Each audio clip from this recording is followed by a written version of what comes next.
Segundo escreveu Mateus, capítulo de número 20, e o versículo de número 17 a seguir.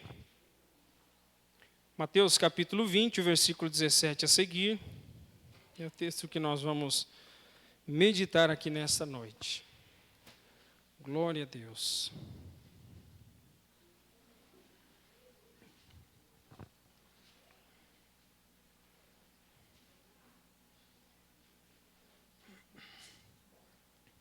Todos acharam, amém, irmãos? Diz assim a palavra do Senhor. Estando Jesus para subir a Jerusalém, chamou à parte os 12 e em caminho lhes disse: Eis que subimos para Jerusalém, e o Filho do Homem será entregue aos principais sacerdotes e aos escribas. Eles o condenarão à morte, e o entregarão aos gentios para ser escarnecido, açoitado e crucificado. Mas ao terceiro dia ressurgirá. Então se chegou a ele a mulher de Zebedeu com seus filhos, e adorando-o, pediu um favor.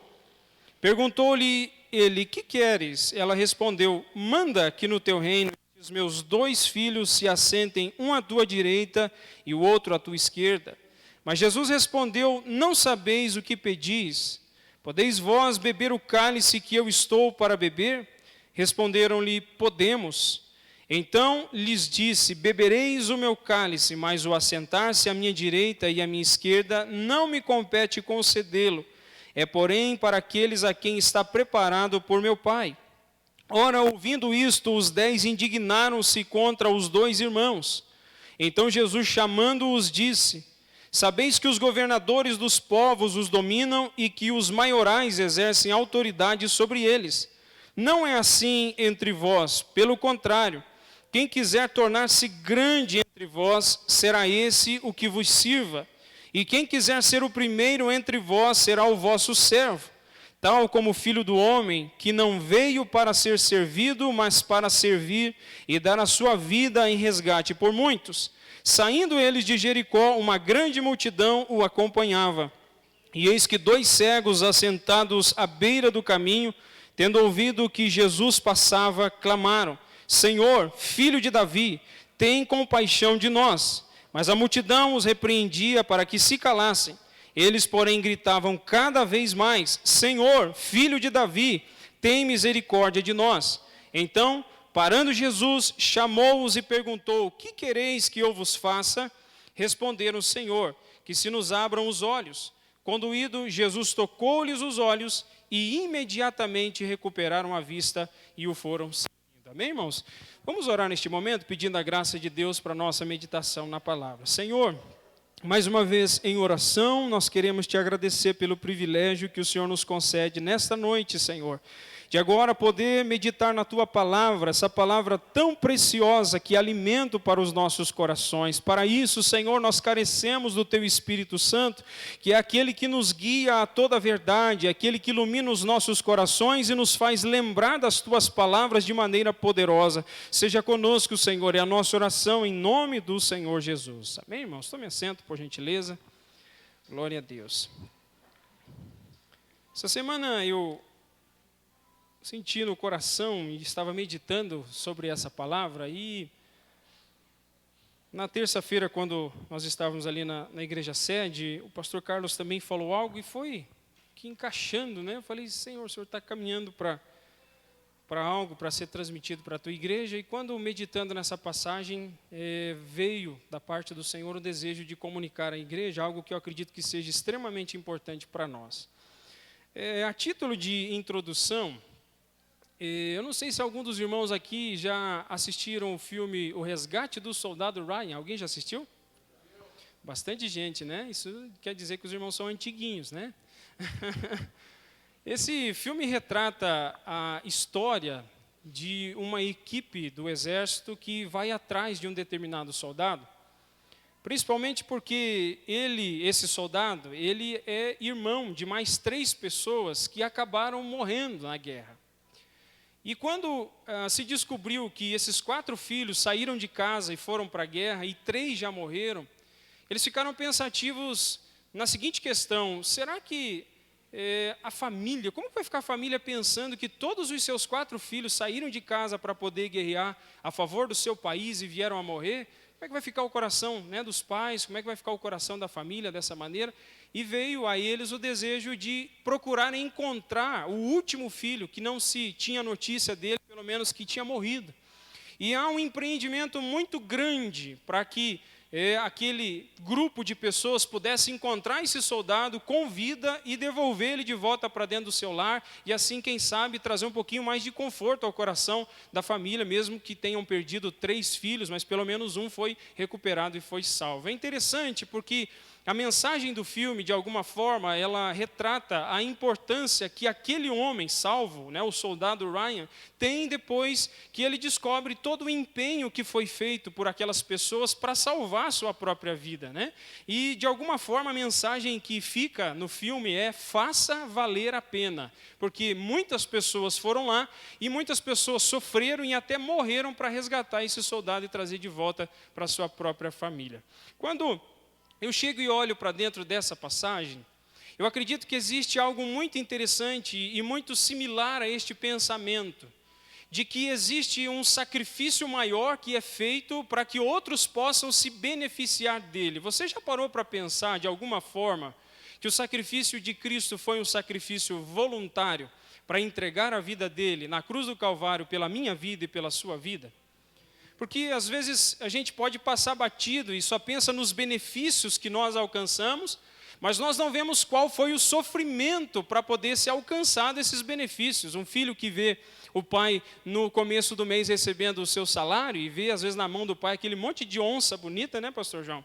Recebendo aquele salário, o filho deve dizer assim: nossa, meu pai ganhou dinheiro rápido, mas ele não viu que o pai passou 30 dias batalhando para poder conquistar aquele dinheiro. Tudo tem um esforço. Tem até um ditado aí fora que diz, vê a gente andando de bicicleta, mas não viu os tombos que caíram, né? Mais ou menos essa a realidade. E quando nós nos voltamos para essa passagem, existe algo muito central, porque ela expressa o coração voluntário do Senhor Jesus em se tornar aquele que se oferece, né, para se tornar o presente para nós, para trazer o presente de Deus até nós. Nós precisamos entender algo que Jesus, do versículo 17 até o 18, ele está comunicando aos seus discípulos que ele haveria de ir para a cidade de Jerusalém, e ele dá como certo que ao ir para a cidade de Jerusalém, ali ele vai ser morto, na mão dos sacerdotes, na mão, né, dos romanos também.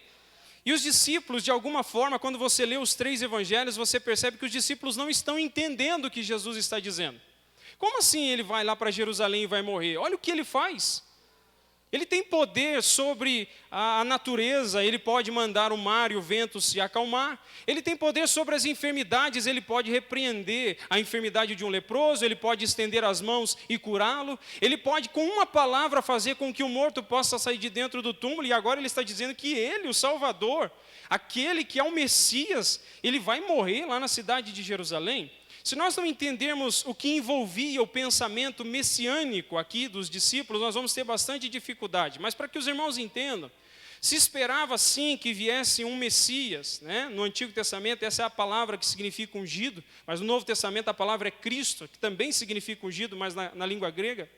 Você tem um pensamento de que esse Messias, segundo o raciocínio dos judeus, que esse Messias era um líder político que viria para tirar as amarras do Império Romano, da cidade de Jerusalém e do país de Israel, e esse Messias viria e se tornaria esse líder político que tornaria o povo livre de todo tipo de imposto, de carga, de escravidão que o povo sofria nas mãos do Império Romano.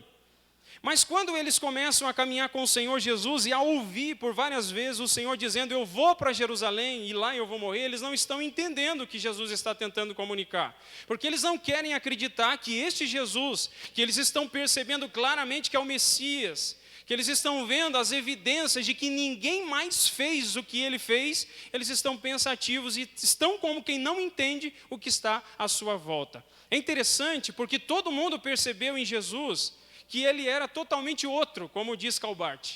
Jesus era alguém que, de primeiro olhar, quem olhasse para ele perceberia que nunca se viu ninguém igual a ele. Você lê João capítulo 9, e você percebe nas palavras daquele homem cego de nascença, quando ele está diante dos fariseus, Jesus foi e curou aquele homem, e ele se apresenta diante dos fariseus, e os fariseus estão dizendo para ele assim: quem é esse que te curou?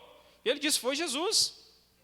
Mas como é que ele te curou? E eles começam a interrogar aquele homem, chamam os pais dele, perguntam para os pais, dizendo, esse menino era cego, esse homem era cego? Sim, é o nosso filho, ele era cego, mas como é que ele enxerga agora? E eles disseram, nós não sabemos como ele enxerga agora. Pergunta para ele já tem idade. Eles voltam e perguntam para o rapaz, dizendo, quem foi que te curou? Ele diz, foi Jesus. Mas como é que pode um homem pecador curar você? E ele dá um testemunho maravilhoso. Ele diz assim, se ele é pecador, eu não sei. Uma coisa eu sei, eu era cego, mas agora eu vejo. E ele vai dar um testemunho ainda maior. Ele vai dizer, desde o princípio do mundo, nunca se ouviu que alguém abrisse os olhos a um cego de nascença. É isso que ele estava dizendo, esse Jesus é um ser totalmente outro. Ele é um homem, nós estamos apalpando ele, nós o vemos comer, ele descansa, ele dorme, é um ser humano, mas ele não é um ser humano comum. Ele tem algo diferente nele. E agora eles estão olhando para esse ser humano totalmente outro, né? Esse Deus homem, e ele está dizendo que vai morrer em Jerusalém. Imagine os irmãos, você está andando com ele com toda expectativa, pensando que ele vai estabelecer um reino no teu país, e daqui a pouco ele diz que ele vai morrer. Quando nós entramos a partir do versículo 20, nós percebemos que essa é a mesma mentalidade que tanto Salomé como Tiago e João têm a respeito de Jesus. E pensando que Jesus vai estabelecer um reino físico, estes três se aproximam de Jesus e como lemos aqui no texto, eles estão dizendo, Senhor, manda que no teu reino, a mãe vai na frente deles, e tem gente interrogando e dizendo assim, por que a mãe vai na frente, por que esses meninos não tiveram coragem de eles mesmos perguntar para Jesus, né? Uns homens marmanjos desses. Mas o certo é que Salomé vai diante deles e ela diz, Senhor, manda que os meus filhos no teu reino, um se assente à tua direita e outro à tua esquerda. E nós vamos aprender aqui, queridos, que a resposta de Jesus, ela faz com que o nosso próprio coração seja desvendado diante da palavra de Deus, para que nós compreendamos as nossas próprias motivações em relação ao Senhor Jesus. Eu já disse várias vezes para os irmãos aqui, que muitas pessoas, seja no tempo de Jesus ou ao longo dos séculos, eles se aproximam de Cristo, pensando nos benefícios que Cristo pode dar, mas não que eles precisam e necessitam ter um relacionamento pessoal com esse Senhor.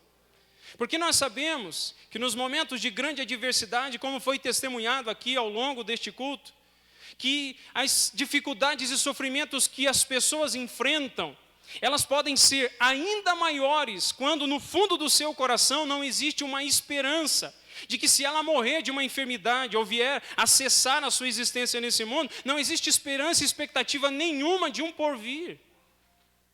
E isso é triste, é doloroso, porque um ser humano que não tem expectativa de vida, que não entende qual é o propósito da existência humana, ele passa a se tornar alguém que vive por viver.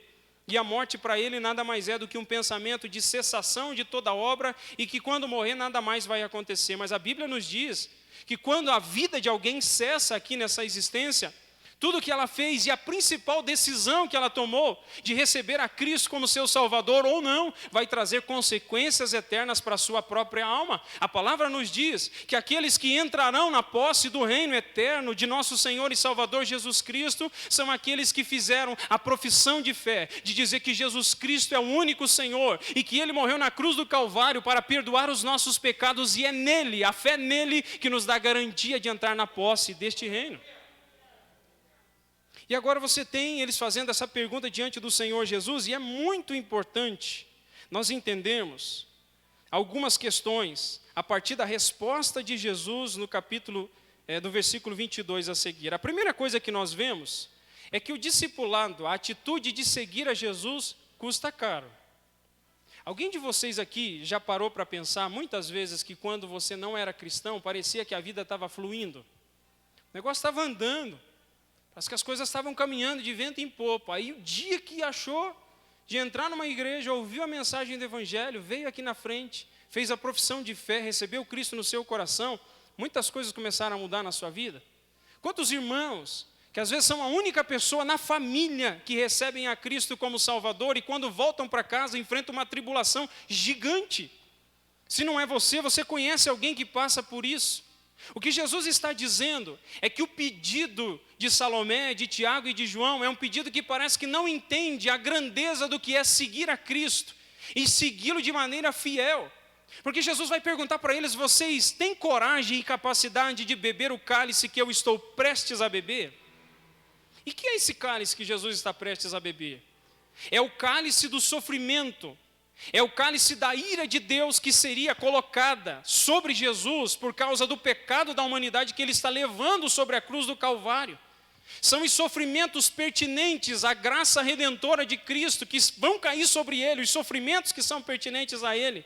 Mas que de alguma forma, o apóstolo Paulo lá em Colossenses capítulo 1 e versículo 24 vai dizer para nós que a igreja também, seja Paulo ou qualquer um de nós, ainda levamos o que resta dos sofrimentos por causa do nome do Senhor Jesus Cristo. Seguir a Cristo não é como agora fazer parte de um clube onde você pode exibir uma carteirinha e todo mundo vai aplaudir você. Porque nos lugares aonde você está, quando você disser que você é cristão, pode ser que muitas pessoas comecem a evitar você, porque agora parece que você é um coronavírus cristão dentro daquele local de trabalho. Parece que você é alguém agora a ser evitado, porque as tuas conversas já não vão mais interessar aquelas pessoas.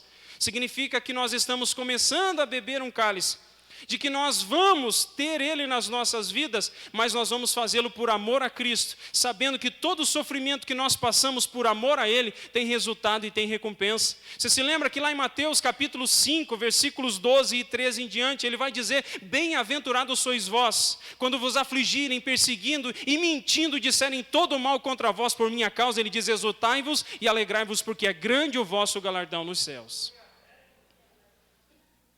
E aí o Senhor Jesus vai dirigir essas palavras para eles, e dizendo assim: vocês têm capacidade de beber o cálice que eu estou para beber? E eles dizem: temos. O povo é corajoso, né? Porque eles disseram temos, e realmente eles beberam o cálice. Se você lê o livro de Atos dos Apóstolos, você vai perceber que lá em Atos 12, na primeira perseguição que Herodes vai fazer contra a igreja, ele mata o apóstolo Tiago, e é esse Tiago que está aqui na passagem. Ele bebeu o cálice do sofrimento do Senhor Jesus. O outro personagem que você encontra aqui é o apóstolo João. E João foi martirizado, segundo a tradição cristã, foi um dos últimos apóstolos a morrerem, né? Alguns acreditam que morreu exilado na ilha de Pátimos, outros acreditam que depois de Pátimos, né, na ilha de Pátimos, isolado, preso lá, ele retorna para Éfeso e termina os seus dias na cidade de Éfeso. Mas o certo é que esses homens tiveram de sofrer por causa da causa de Cristo. Eles tiveram verdadeiramente de beber esse cálice e conviver com aquilo que não somente traz prazer, que é o Evangelho de Cristo Jesus, mas também trazem consequências e marcas das nossas vidas. Por que eu estou dizendo isso para você, meu querido irmão e minha querida irmã? Você sabe que a cada dia nós temos recebido notícias e informações, como disse o pastor João Carlos aqui, de pessoas queridas e conhecidas que ou estão internadas, ou são pessoas que vieram a partir e dormir com Cristo. E são notícias que nós não queremos aqui minimizar, mas nós sofremos e choramos. Nós nos entristecemos com isso de fato. Mas eu queria dizer uma coisa para você, que o Senhor está no seu jardim recolhendo as suas flores.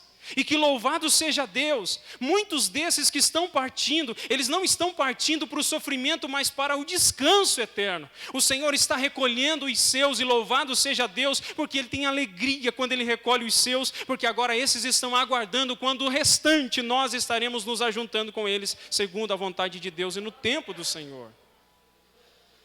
Essa passagem, ela vai dizer ao nosso coração coisas importantes, que vão manifestar aquilo que existe no profundo do nosso coração. A partir do versículo 24, nós vamos ver que os discípulos, os outros, ficaram indignados com o pedido de Tiago e João e da mãe deles. Os irmãos já pararam para pensar o porquê que no versículo 24 vai dizer que os discípulos ficaram indignados? Se você parar para pensar, você vai entender rapidamente que assentar-se à direita ou à esquerda de Jesus significava se assentar numa posição de primazia. Aonde geralmente as pessoas querem se assentar quando chegam numa festa? Os melhores lugares, né? É interessante que quando você vai ao cinema, os melhores lugares são no fundo, não na frente.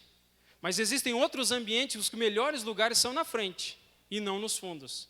Então as pessoas querem, por natureza, se assentar nos melhores lugares. E no cinema tem uma coisa muito interessante, porque geralmente tem lá no bilhetinho a cadeira específica que você comprou. E a pessoa foi lá e olhou lá, né, que tem aquele painelzinho, ele diz assim, onde você quer se assentar? E ele percebe que só tem uma vaguinha aqui embaixo, aqui na pontinha. E é o pior lugar que tem, que ele vai ter que olhar para o telão assim, ó. Não tem nem como enxergar direito. E ele diz, me dá essa aqui da ponta mesmo. Aí quando ele chega lá, ele é um dos primeiros, né? Porque os outros todos reservaram antes, e ele olha e não tem ninguém sentado naqueles outros lugares. O que ele pensa? Ninguém vai nem saber quando eu pegar um outro lugar lá. E ele vai de quietinho, esconde o bilhetinho dele, senta naquela cadeirinha. E ele está bem sossegado lá, quando vê que não, o filme já até começou, o camarada chegou atrasado e dá uma batidinha no ombro dele e diz assim, esse assento é meu. E aí o que dá? Um misto de vergonha e a vontade de dizer, será? O hipócrita ainda vai dizer, será que é teu? E ele sabe que o lugarzinho dele é lá embaixo, no derradeiro. Então o ser humano, por natureza, ele quer dar uma desperta, ele quer achar o seu lugar próprio. E Tiago e João estão dizendo, nós queremos assentar, Senhor, não é em qualquer cadeira, é na direita e na esquerda. E os discípulos ouvem isso e estão dizendo, que negócio é esse? Vocês querem sentar à direita e à esquerda de Jesus? Vocês estão desonrando a gente, porque eles não vão dizer isso para Jesus, mas no coração deles, o Pedro deve estar pensando assim, oxe, mas entre eles e eu, é eu que tenho que sentar do lado dele. O Mateus vai pensar assim, não, mas eu acho que é eu que tenho que sentar. Ninguém vai dizer, que eles têm medo de dizer isso diante de Jesus, mas no coração deles, eles querem os melhores lugares. E ver outras pessoas que tiveram coragem de pedir para sentar à direita e à esquerda, aquilo ofende eles. Mas aquilo revela algo muito interessante no coração das pessoas. É isso que eu queria meditar com os irmãos aqui, porque é o cerne dessa grande questão. Muitas vezes os desejos, eles cegam os olhos, fazendo com que o custo do que se quer não seja percebido. Nós queremos algo, mas muitas vezes nós não queremos a responsabilidade que aquilo traz para nós. Você já viu muita gente dizendo que quer ser pai e quer ser mãe? Nós queremos um filho, mas nem imagina que com o filho e com a criança virão responsabilidades também. Você já viu aquelas pessoas que dizem assim, eu queria tanto comprar um carro, eu quero um carro. E ele diz assim, eu preciso de um carro. Trabalha a 5 quadras, a igreja é 1 quadra da casa e diz assim, eu preciso de um carro. Você fala, por que você precisa de um carro? Porque hoje não dá para viver sem carro, como é que eu vou na igreja sem carro? E ele vai lá e compra o carro. Só que quando ele compra o carro, o primeiro mês é uma alegria e uma bênção. Só que quando tem que pagar a primeira prestação, a segunda prestação, a terceira prestação, começa a vir um abatimento profundo na alma. Estou falando para você porque é experiência própria. Quando eu entrei na Mercedes-Benz para trabalhar, no ano de 2008, eu entrei para trabalhar lá e foram me dando oportunidades e eu cheguei a trabalhar como vendedor externo. Quando eu fui para vendedor externo, o gerente disse assim, eu vou te colocar de vendedor externo, mas você tem que arrumar um carro. Eu falei, mas é para já, é o que eu mais desejo. Andava de ônibus, pegava o Maracanã linha verde ali, lotado, com a cara enfiada na porta. Eu falei, eu quero um carro, eu preciso de um carro, não posso sofrer mais com isso.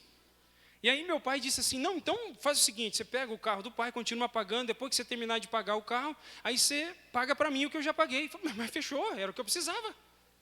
E aí fui pagando, paguei um mês, paguei o segundo mês, chegou no terceiro mês, uma profunda tristeza bateu a minha alma, porque eu estava vendo que aquela prestação estava sugando o meu rico dinheirinho.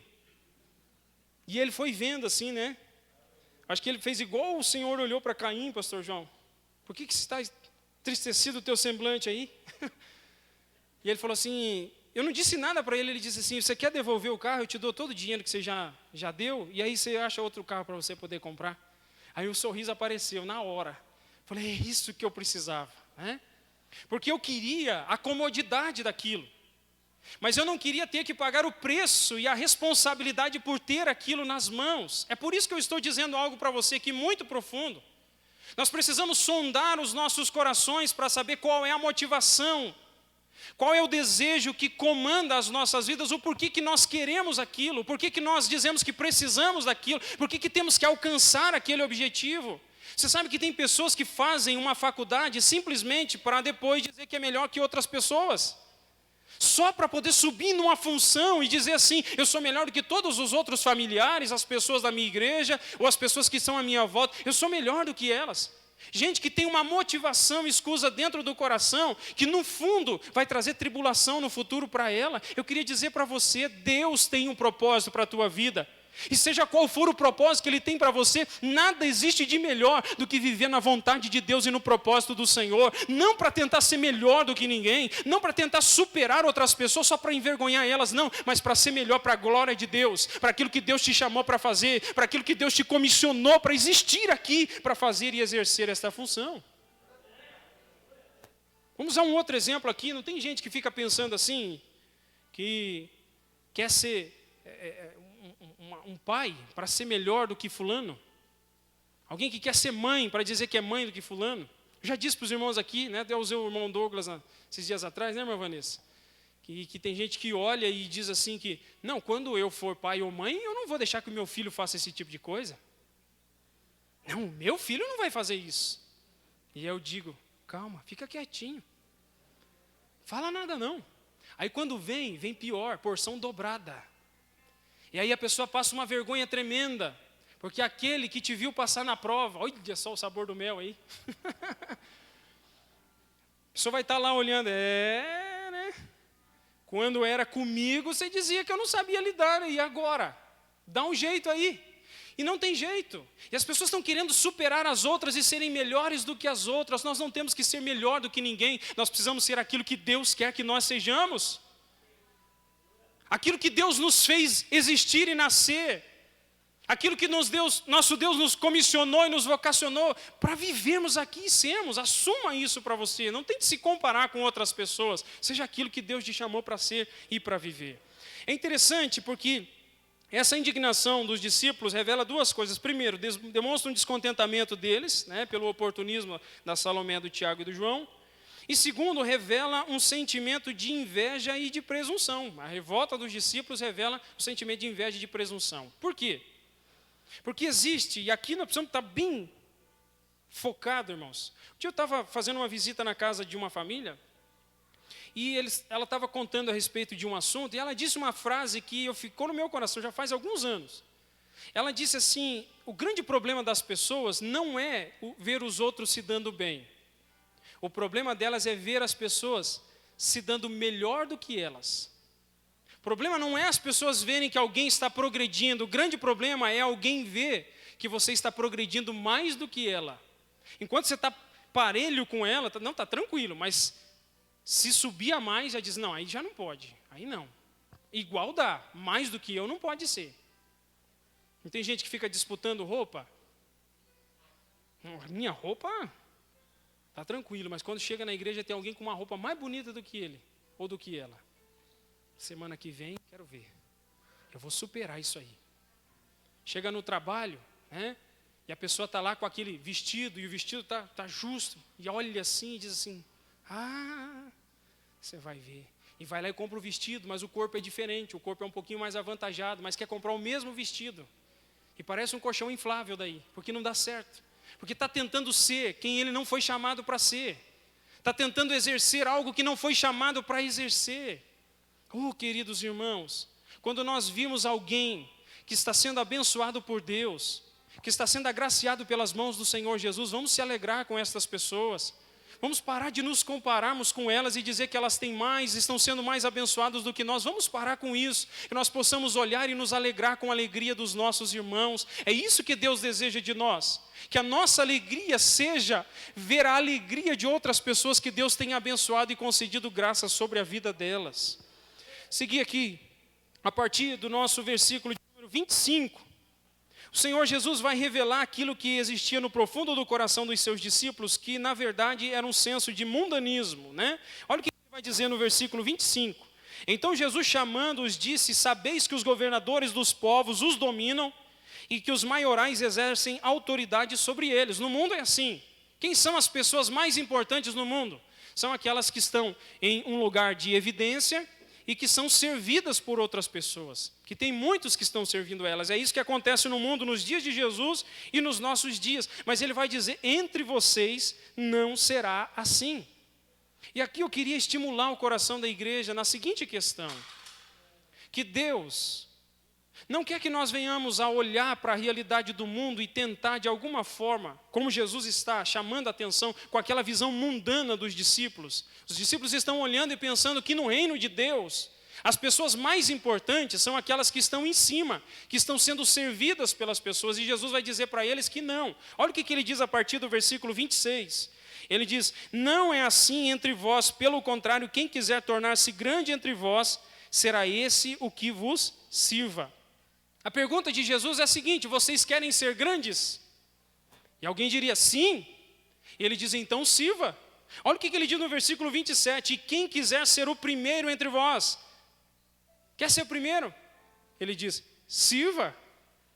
E eu acredito que essa palavra de Jesus é uma palavra que está todo mundo reunido, a Salomé, o Tiago e o João, e agora estão os outros discípulos reunidos, e eles estão ouvindo Jesus dizer: mas como assim, Senhor, servir? E ele vai dizer: eu vou dar um exemplo para vocês. E ele diz aqui no versículo 28, tal como o Filho do Homem vocês têm que ser. Porque ele veio para este mundo não para ser servido, mas para servir. E ele vai dizer algo a mais: não somente servir, mas servir a tal ponto que é capaz de dar a própria vida em resgate de outros. Queridos irmãos, aqui está o cerne do Evangelho. Hoje de manhã nós estamos falando sobre isso, que até na nossa revista, foi tratado sobre o ministério de pastor. E ali dizia num dos tópicos a respeito daqueles que exercem o ministério pastoral, mas que querem de alguma forma extorquir das ovelhas aquilo que as ovelhas têm. É colocado ali na nossa revista uma exemplificação dos pastores de Israel, o pastor Gerson está lembrando, E a realidade ali é que os pastores de Jerusalém, que Jesus usa essa figura, eram pessoas que cuidavam, era muito comum ter esse cuidado de ovelhas, pastores de ovelhas, e os pastores de ovelhas se usufruíam dos benefícios da ovelha, cortavam a lã e usavam para fazer materiais, tiravam leite, e até mesmo às vezes matavam as ovelhas para ter carne para se alimentar. Só que essa figura não é a figura que vem para dentro do Evangelho. Porque quando nós vemos o Senhor Jesus Cristo, a única coisa que o Senhor Jesus Cristo tira e remove das suas ovelhas é o pecado que Ele leva sobre si na cruz do Calvário para nos perdoar. Mas de todo o contrário, o Senhor Jesus Cristo não vem para tirar das suas ovelhas, Ele não vem para subtrair das suas ovelhas, pelo contrário, Ele vem para fornecer e vem para doar, e você e eu somos prova disso. A nossa vida hoje não é uma vida de alegria, de paz e de desfrute, porque Ele doou a sua paz, a sua alegria e o seu desfrute para dentro do nosso coração. Você sabe por que você, até o dia de hoje, tem sido sustentado por Deus e sustentada pelo Senhor? Às vezes até desempregado, Deus tem suprido as suas necessidades. Você sabe por que isso acontece? Porque Ele veio para doar graça para nós, Ele veio para doar favor sobre nós, Ele veio para doar provisão sobre as nossas vidas. Este sumo pastor, o Senhor Jesus Cristo, Ele vem não para sugar as suas ovelhas, Ele vem para fornecer graça, paz, alegria e perdão. E aqui o que Jesus está dizendo para os seus discípulos, eu acredito, irmãos, que chocou profundamente o coração deles. Porque eles estão esperando receber, e Jesus está dizendo: não, vocês têm que doar. E é interessante que lá em 1 João 3,16, João diz assim: nisto conhecemos o amor. Jesus Cristo deu a sua vida por nós e nós devemos dar a nossa vida pelos irmãos. Então aqui é o cerne do Evangelho.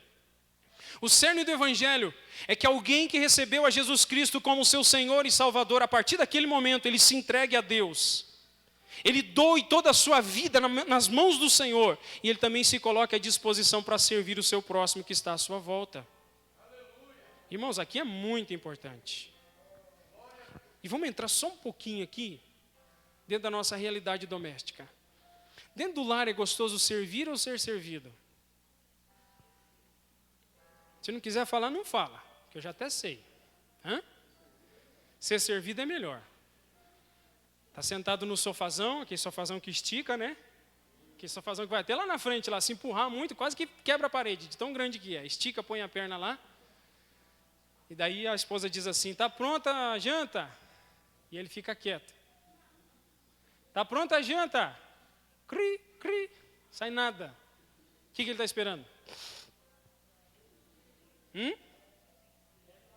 Que leve para o madamo, com um copo de coca gigantesco de 500 ml. Guardanapo, sim, para não sujar o sofá dela, tadinha. Daí também não vamos judiar dela, É assim ou não é assim? Às vezes ela está na beirada da pia dizendo assim: puxa vida, eu tenho que lavar essa louça, hein? O que ela está fazendo? Puxa, tem bastante louça aqui hoje, eu estou tão cansada. Está cantando, guerreiro, né? Vai ajudar ou não vai ajudar? No nosso coração, nós temos o desejo de sermos servidos. Nós queremos ser servidos, nós queremos que as pessoas venham e forneçam para nós tudo aquilo que nós precisamos. Mas a realidade do reino é uma coisa, irmãos, aqui eu não estou dizendo que existem super cristãos, não. É somente pelo poder do Espírito Santo de Deus que o nosso egoísmo pode ser quebrado. Eu não tenho sombra de dúvidas de que os nossos casamentos muitas vezes são uma falência por causa do egoísmo. Pegue a briga dos casais. Todo mundo está certo, não tem ninguém errado. Já disse aqui, pastor João, senta para conversar com um casal que está em conflito. Conversa com ele. E ele fala, pastor, essa mulher aí não tem mais jeito não, pastor, já estou orando faz tempo por ela. Meu Deus, rapaz do céu, você é um guerreiro, hein? Que difícil a tua vida, hein? Meu Deus. Conversar com ela. Ela falou, pastor, esse homem aí, olha, não tem mais jeito não. Irmã, meu Deus, quem está certo nessa situação? Porque parece que está todo mundo certo. E não tem ninguém errado. É por causa do egoísmo do nosso coração. É por causa que nós queremos sempre terminar por cima, temos a opinião, temos a última palavra, dizemos que nós podemos dominar aquele ambiente, é o nosso egoísmo que destrói. Mas faça um teste. Será que se nós passássemos a servir mais e deixar que o nosso ego fosse cada vez mais deixado de lado, será que os conflitos continuariam?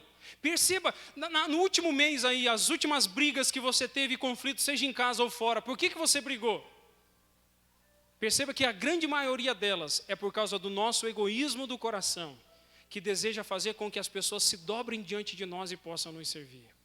Mas olha o que Jesus está dizendo para nós, o Filho do Homem não veio para ser servido, e ele podia ser servido? Sim. Mas o que é mais impressionante que João, capítulo 13, você vê Jesus entrando no cenáculo, e esses dias atrás eu estava meditando nessa passagem, que é muito importante. Provavelmente, irmãos, naqueles ambientes onde Jesus se reunia, nos ambientes comuns onde os judeus se reuniam, havia uma baciazinha nos cantos, que era próprio para que as pessoas, quando entrassem para dentro daqueles locais, pegassem aquela bacia e lavassem os pés.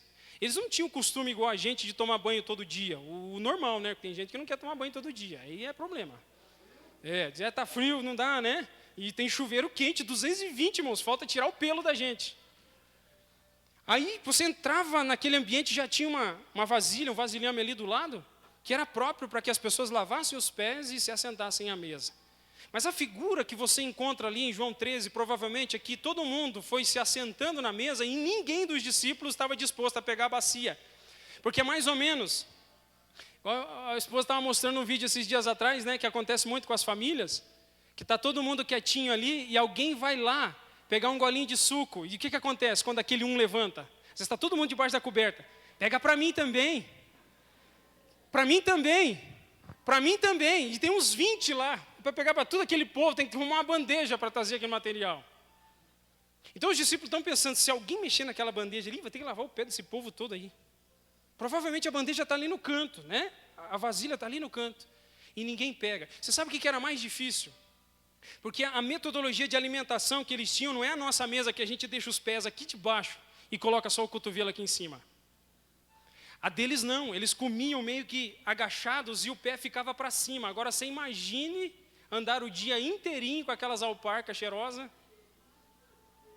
E agora tem que colocar o pé do lado, perto de cada um deles. Mas eles não estão nem aí, de alguma forma. Ninguém se preocupa com aquela bacia.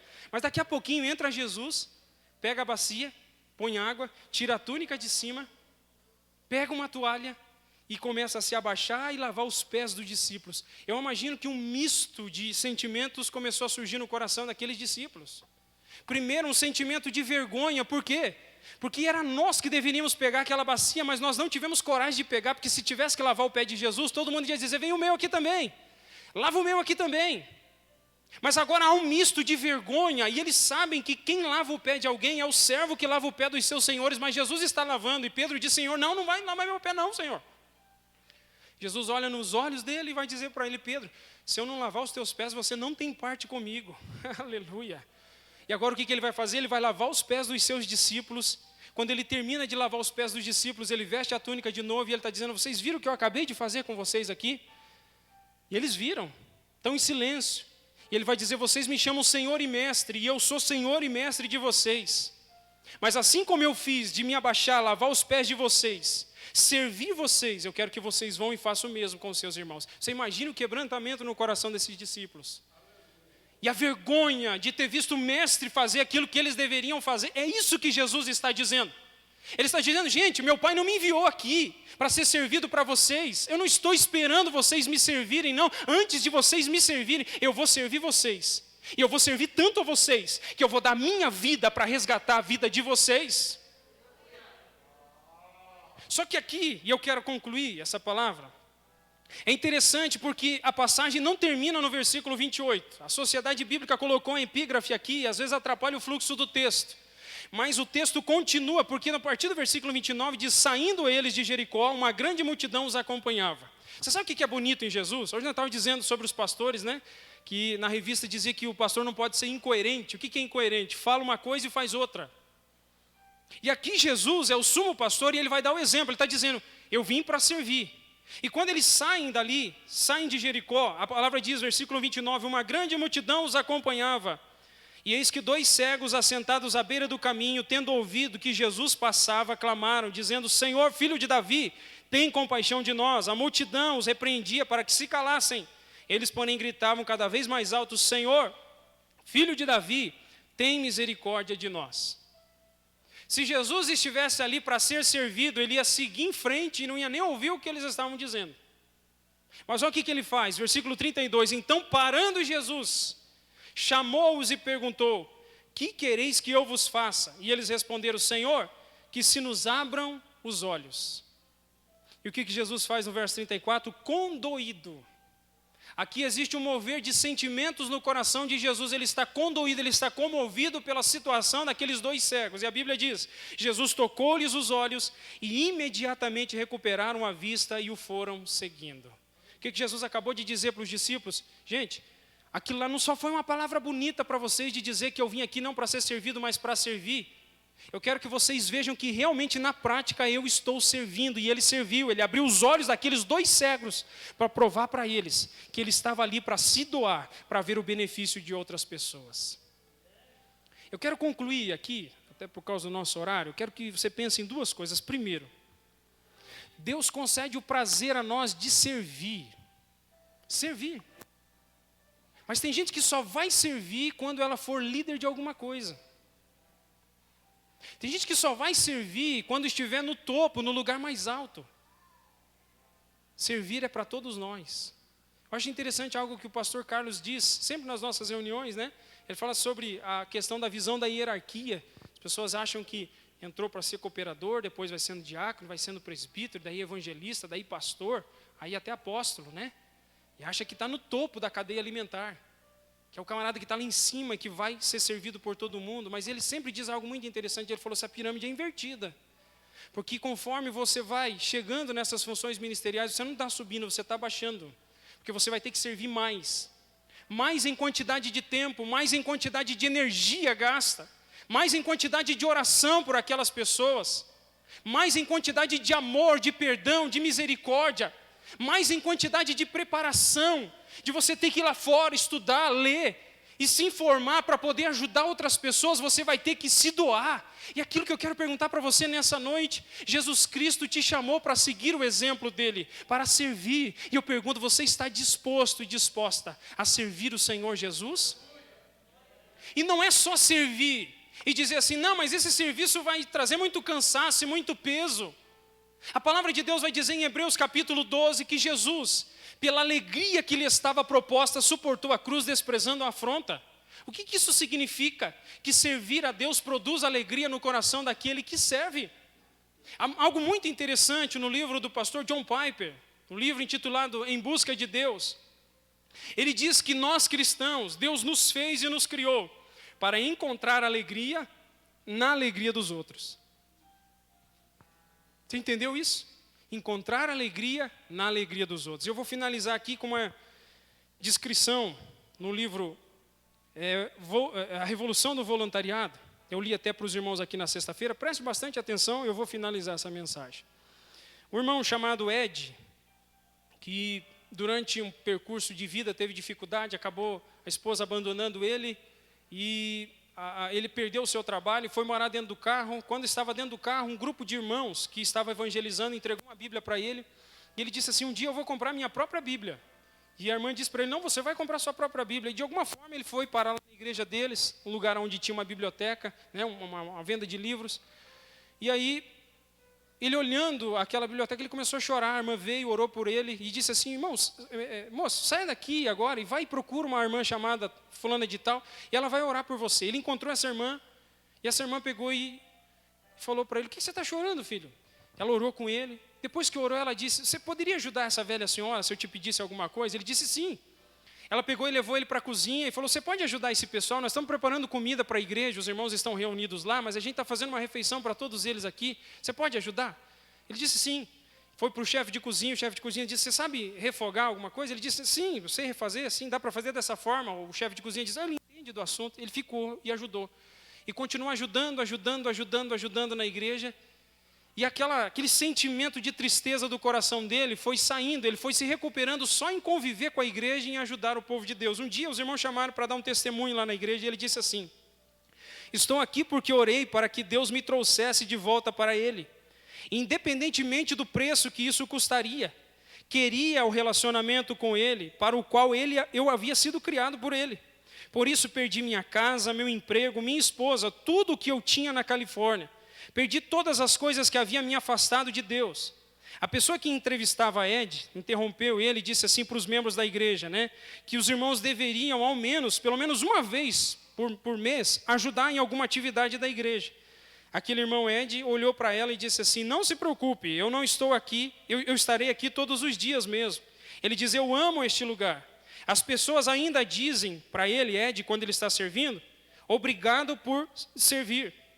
E o Ed diz assim, não, obrigado a vocês por me darem um lugar onde eu possa servir.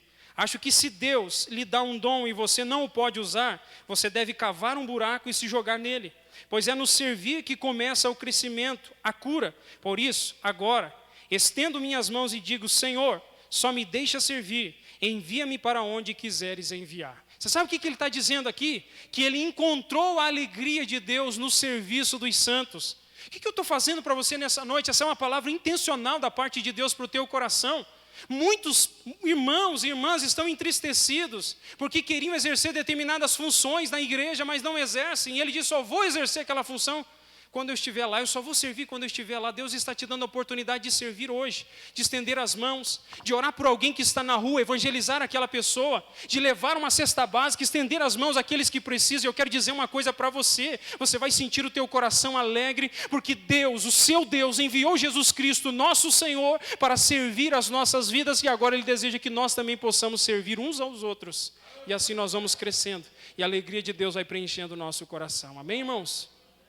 É uma palavra para você refletir. Vamos se colocar de pé, em nome de Jesus. Eu sinto de fazer uma oração aqui. Eu não sei se tem alguém em nosso meio que porventura ainda não tem um relacionamento com esse Senhor Jesus Cristo que veio servir e dar a sua vida em resgate da tua vida e da tua alma. Tem alguém aqui que ainda não tem um compromisso, uma aliança com Cristo? Essa é a noite para que você possa dizer, Senhor Jesus, eu preciso da tua salvação. Senhor Jesus, eu preciso do perdão dos meus pecados e só o Senhor pode conceder. Se tem alguém aqui, eu queria que você levantasse a sua mão e nós vamos orar por você. Esse Senhor Jesus, Ele é o único que pode dar sentido à vida humana.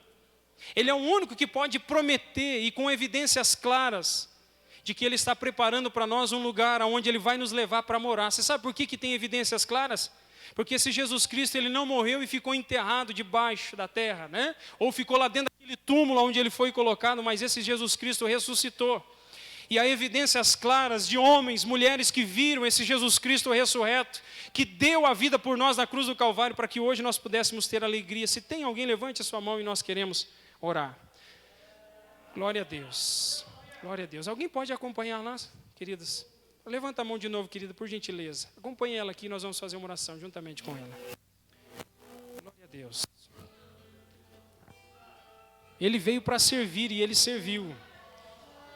O Cordeiro vivo de Deus, que pagou o preço pelos nossos pecados. Aleluia, louvado seja o Senhor Jesus. Tem mais alguém?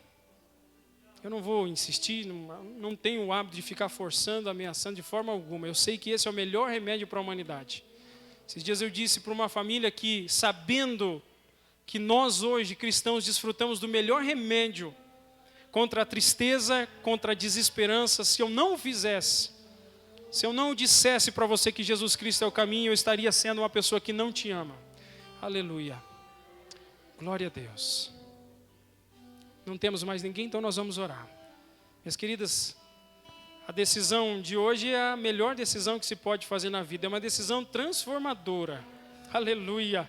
Mas é a melhor decisão que pode trazer alegria e paz para os seus corações. Vamos orar, irmãos. Senhor, meu Deus e Pai, nós te louvamos e te agradecemos, Senhor, porque sabemos, Pai, que o Senhor enviou Jesus Cristo, nosso Senhor, para perdoar os nossos pecados e nos dar uma nova vida. E nesta noite, Senhor, oh Senhor, estas duas mulheres se colocam aqui porque entenderam de alguma forma nos seus corações que este é o único caminho, Senhor, e este é o melhor caminho.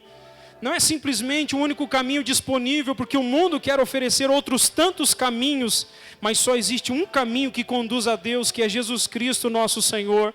A tua palavra diz que quando os discípulos estão desesperançosos, vendo que o Senhor está partindo, o Senhor diz que eles sabiam para onde o Senhor estava indo. Eles disseram: Senhor, não sabemos para onde vais, como saberemos o caminho? E o Senhor disse: eu sou o caminho, eu sou a verdade, eu sou a vida, e ninguém vem ao Pai senão por mim. E nesta noite estas duas almas estão se colocando diante da tua presença. Que o teu nome seja glorificado, Senhor, que estes corações sejam selados, que a verdadeira profissão de fé, Senhor, de corações redimidos, possa se concretizar nestas vidas para a glória do teu nome. Senhor, eu ainda coloco diante do Senhor cada um de nós que te servimos, aqui no nosso campo da DCMI, em todas as demais igrejas onde o teu povo está reunido, que o desejo de servir a Cristo possa, Senhor, crescer no nosso coração, que todo egoísmo que nos faz muitas vezes, Senhor, estarmos, Senhor, retraídos e não nos colocarmos à disposição do Senhor e ao teu povo, que possa ser quebrado em nome do Senhor Jesus. Que no ambiente familiar, no trabalho, na igreja, em todas as esferas aonde nós estamos, que as tuas mãos estejam sobre nós, mudando o nosso coração e nos ajudando, Senhor, a nos doar, para que o teu nome seja glorificado e engrandecido, Pai. É a minha oração em nome do Senhor Jesus. Se o